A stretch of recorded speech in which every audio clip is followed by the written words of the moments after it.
Hi மக்களே, இம்ரான் தாட்ஸ்க்கு உங்களை வரவேற்கிறேன்.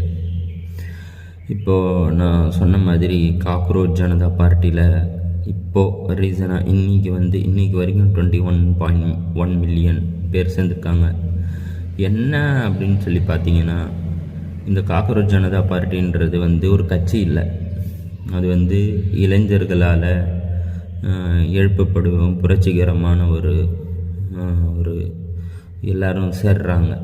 எல்லாம் தமிழ்நாட்டிலையும் சேர்றாங்க, வட மாநிலங்களையும் சேர்றாங்க. எல்லா இடத்துலையும் சேர்ந்து இறங்கி வேலை செய்கிறாங்க. சும்மா இன்ஸ்டாகிராமில் எல்லாம் சேர்ந்து சும்மா விளையாடிட்டு போயிடல, எல்லாம் சேர்ந்து இளைஞர்கள் ரோடுக்கு வேலை செய்கிறாங்க, எல்லாமே செய்கிறாங்க. கொஸ்டின் ரைஸ் பண்ணுறாங்க.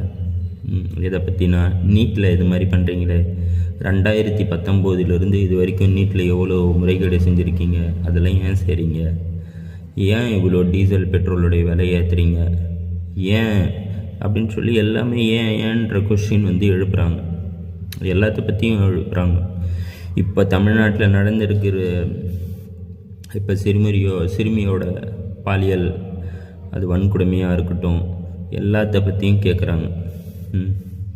அமைதியாக இருந்தால் எதுவும் செய்ய முடியாது. மக்கள் எல்லோரும் கொஷின் ரைஸ் பண்ணணும்.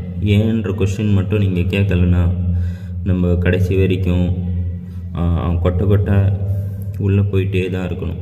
அதனால் ஏன்ற கொஷின் ரைஸ் பண்ணணுன்றாங்க.